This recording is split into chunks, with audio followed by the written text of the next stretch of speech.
বাংলাদেশে জ্বালানি তেলের মজুদ কত, চলবে কতদিন? মধ্যপ্রাচ্যে যুদ্ধ পরিস্থিতি শুরুর পর থেকেই বাংলাদেশের জ্বালানি তেলের মজুদ নিয়ে জনমনে কৌতূহল তৈরি হয়েছে। দেশে এই মুহূর্তে কত তেল আছে এবং তা দিয়ে কতদিন চলবে, এমন প্রশ্ন ঘুরে ফিরেই সামনে আসছে। সরকারের পক্ষ থেকে জ্বালানি তেলের সংকট না থাকা দাবি করা হলেও তেল ফুরিয়ে যাচ্ছে এমন শঙ্কা থেকে দেশের ফিলিং স্টেশনগুলো সামনে প্রতিদিনই দীর্ঘ হচ্ছে যানবাহনের লাইন।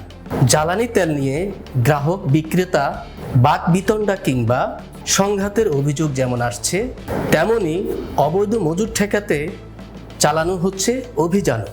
সব মিলিয়ে জ্বালানি তেল নিয়ে এক ধরনের অস্বস্তি তৈরি হয়েছে গোটা দেশে। বাংলাদেশ পেট্রোলিয়াম কর্পোরেশনের তথ্য অনুযায়ী দেশে প্রতি বছর 65 থেকে 68 লাখ টন জ্বালানি তেল আমদানি করা হয়, যার মধ্যে ডিজেল ও অপরিশোধিত তেলের পরিমাণই বেশি। এছাড়া অল্প পরিমাণ অকটেন আমদানি করা হলেও চাহিদার বড় অংশ দেশেই উৎপাদন হয়।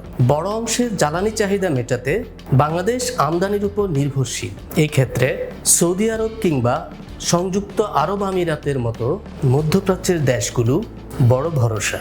এছাড়া ভারত, মালয়েশিয়া এবং সিঙ্গাপুর থেকেও বাংলাদেশে ডিজেল আমদানি করা হয়।